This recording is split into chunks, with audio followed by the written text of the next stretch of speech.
Excel के कुछ basic concepts है वो आज हम करेंगे। सबसे पहले जैसे आपके सामने एक्सेल की स्क्रीन दिखाई दे रही है, इसमें आपको ये क्वार्टर दिया हुआ है, आइटम दिया हुआ है और सेल्स दिया हुआ है।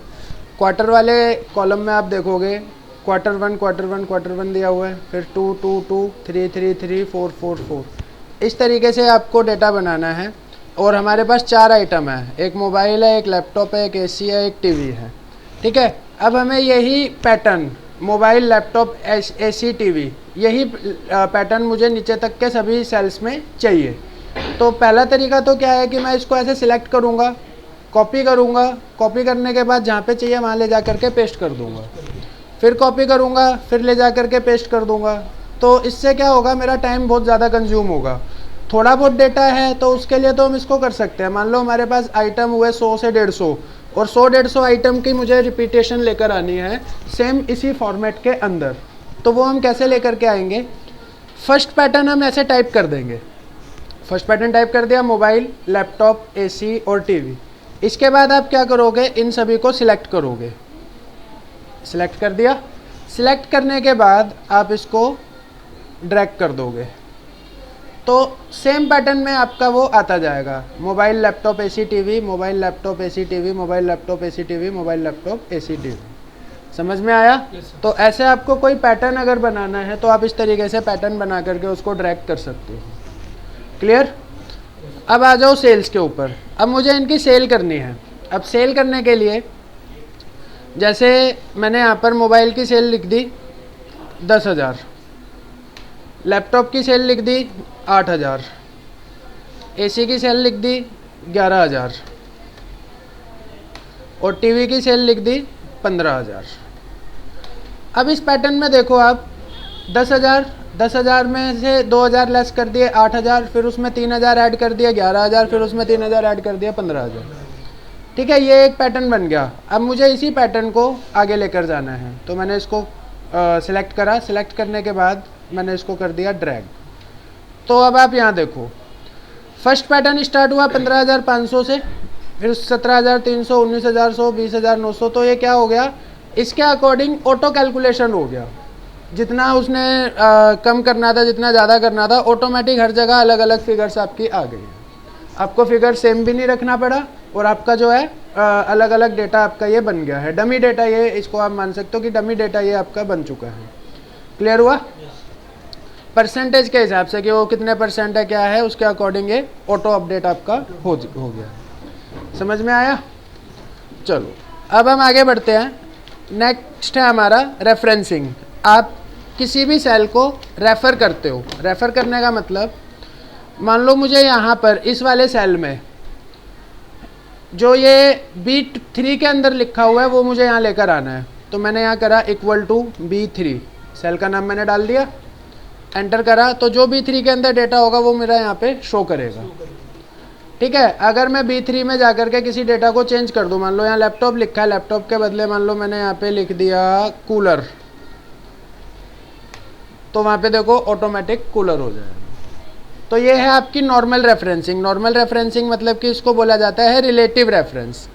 नॉर्मल रेफरेंसिंग नहीं बोला जाता एक्सेल में, रिलेटिव रेफरेंस बोला जाता है। जब आप किसी भी सेल का नाम मतलब जैसा है एज इट इज़ आप उसका लिख देते हो। जैसे यहाँ पे लिखा मैंने B10, तो ये B10 का डेटा आ गया, तो ये हो गया आपका रिलेटिव रेफरेंस। ठीक है, अब रिलेटिव रेफरेंस में क्या होता है, जैसे यहाँ पे मैंने B10 लिखा और मैं इसको कर देता हूँ ड्रैग।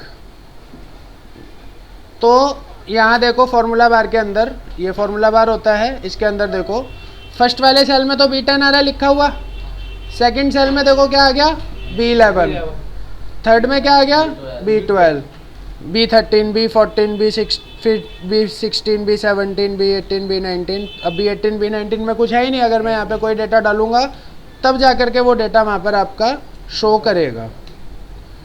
ठीक है,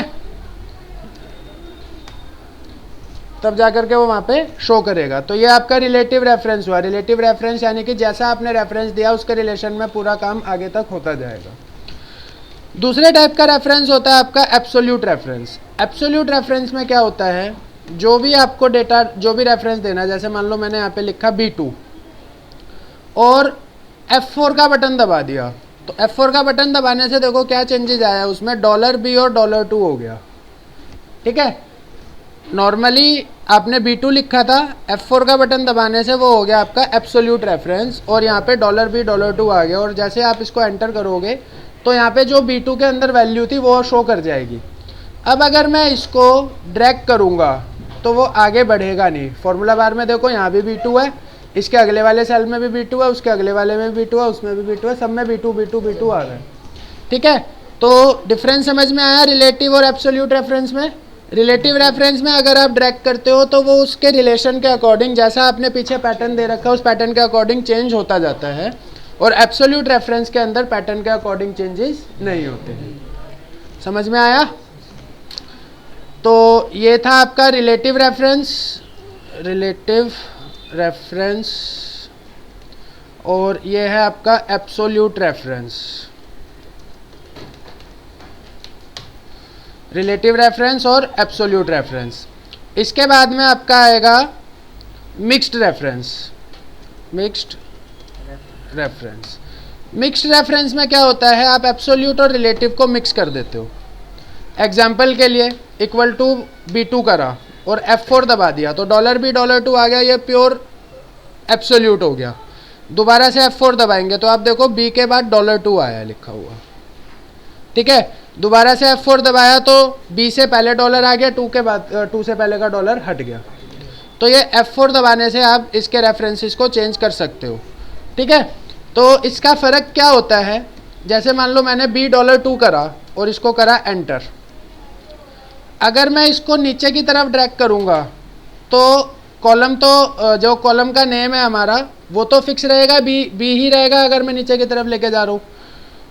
मान लो मेरी कोई ऐसी रिक्वायरमेंट होती है कि मैं इसको राइट की तरफ ड्रैग करूं, तो राइट की तरफ ड्रैग करने में आप देखो क्या हो रहा है,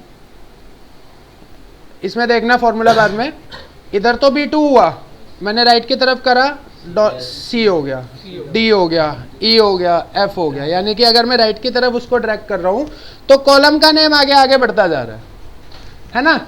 अगर मैंने दोनों पे ही डॉलर लगा दिया, सपोज करो यहाँ पर मैं आया और मैंने यहाँ पर इसको मिक्स रेफरेंस कर दिया, मिक्स रेफरेंस है वही कर दिया, $B $2 कर दिया। मैं इसको अगर करूँगा आगे तो यहाँ देखो, यहाँ पे B24 है, B24। ठीक है, तो जिस पे भी डॉलर लगेगा आपका वो फिक्स हो जाएगा। अगर कॉलम के नेम के आगे डॉलर लगा रहे हो तो कॉलम का नेम फिक्स हो जा रहा है, रो नंबर के आगे डॉलर लगा रहे हो तो रो नंबर फिक्स हो जाएगा। ठीक है, और ये होता है आपका मिक्स्ड रेफरेंस, यानी कि जिसको भी फिक्स करना है उसके आगे आपको डॉलर लगा देना है। दोनों चीज़ को फिक्स करना है, रो और कॉलम दोनों को फिक्स करना है तो दोनों के आगे डॉलर लगा दो। अगर कॉलम को फिक्स करना है कॉलम के आगे डॉलर लगा दो, और सिर्फ रो को फिक्स करना है तो रो के आगे डॉलर लगा दो। समझ में आया? कोई डाउट? तो कोई डाउट आता है तो आपको पूछना है और इसकी प्रैक्टिस करनी है।